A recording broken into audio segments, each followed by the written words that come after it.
Et justement, prenons la direction du nord de l'Espagne. C'est là que l'on pourra observer au mieux cette éclipse solaire. Certains amateurs et passionnés d'astronomie sont arrivés tôt ce mercredi à la recherche du meilleur emplacement pour assister à ce spectacle qui s'annonce magistral. C'est ce que nous raconte Lola Colomba. Dans ce camping espagnol, les caravanes défilent à n'en plus finir. Ces vacanciers sont venus de toute l'Europe pour voir l'éclipse. Ici, elle sera totale. La lune couvrira entièrement le soleil. Nous avions prévu de venir dans cette région d'Espagne précisément pour assister à l'éclipse, parce que c'est un endroit où l'on peut la voir dans son intégralité, à 100%. Je suis un peu ému parce que je sais que je n'aurai plus jamais l'occasion de toute ma vie d'assister à un phénomène pareil.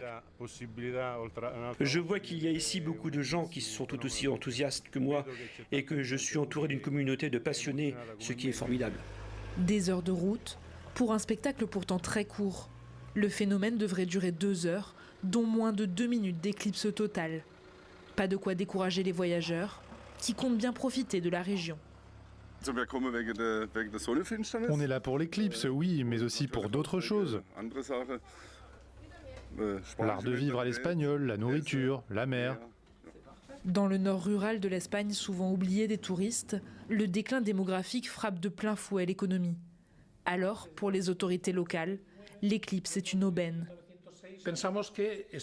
Nous pensons que cela pourrait constituer un véritable coup de pouce, en particulier pour les chefs d'entreprise d'Arija, à qui nous souhaitons offrir les meilleures opportunités au monde. D'ailleurs, tous les hébergements sont déjà complets, qu'il s'agisse des campings, des gîtes ruraux ou des restaurants. Mais cet afflux de visiteurs pousse aussi à la vigilance. Le risque d'incendie reste très élevé, voire extrême. Les effectifs de sécurité ont été renforcés pour l'occasion. Jusqu'à 1,5 million de trajets routiers supplémentaires sont attendus dans le nord de l'Espagne.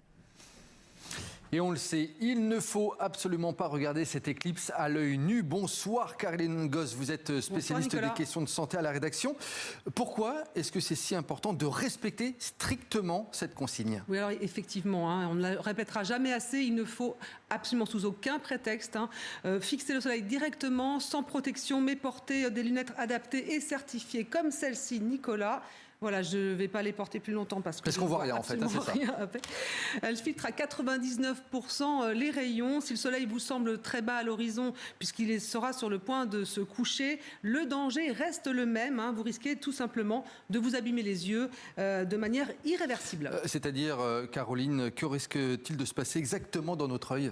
Alors, vous risquez d'endommager, de brûler votre rétine. Mécaniquement, la lumière rentre dans votre œil en traversant la cornée et le cristallin qui jouent un rôle de loupe. Grâce à eux, l'image arrive nette au fond de l'œil, sur la rétine. Et au centre de cette rétine, il se trouve la macula, une petite zone de 2 à 5 mm de diamètre qui contient une multitude de récepteurs, de cellules photoréceptrices.